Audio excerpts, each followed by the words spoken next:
Hi, welcome back to Couch. Today we're here with Dave Gilbert, interviewing from Wadjet Games. Of course, I'm Chaz. I'm Tiffany. I'm Lucas.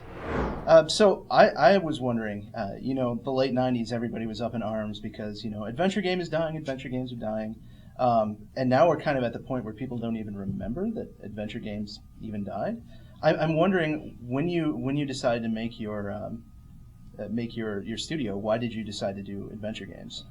Well, it's funny because the late 90s is when I first started really playing them kind of hardcore, because through growing up we had an Apple IIc and then later an Apple II GS. And then I was really into the Sierra stuff, the ones I could play on the computer. Sure. And then I went away to college and had no computer, and I graduated in 98.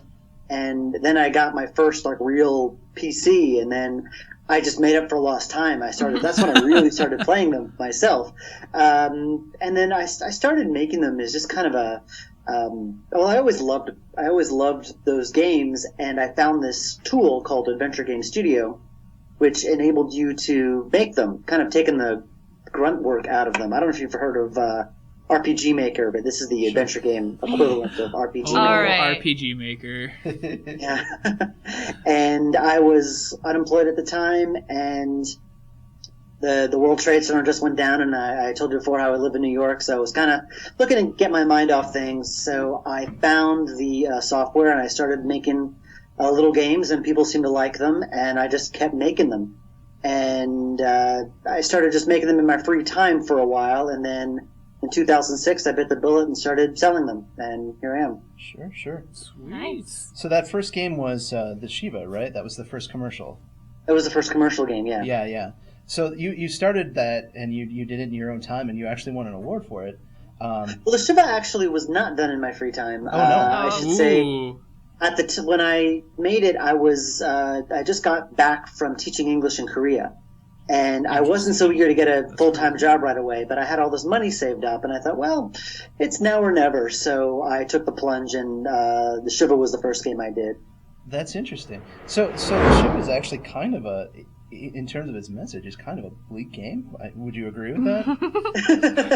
It was kind of my way of working through some questions I had at the time. Yeah, that's fair. It is very bleak. When I was in Korea, I'm Jewish. I don't know if that's pretty obvious, but based on the game subject matter. But it was the first time in my life that I was the only Jewish person around, and also meeting people who had never met a Jew or even knew what Judaism was. And when I came back, it was kind of a way of reconnecting with that whole part of myself that I kind of always took for granted until I went to Asia. Okay, so that's why that game was the result of that. Yeah, and that's why you had a rabbi character then. Yeah. Okay, that makes sense. While we're talking about the Shiva, I want to ask quick about there's a character in your Blackwell games, Nishanti Sharma, and there's a character named Sharma also. Are those two happen to be related at all?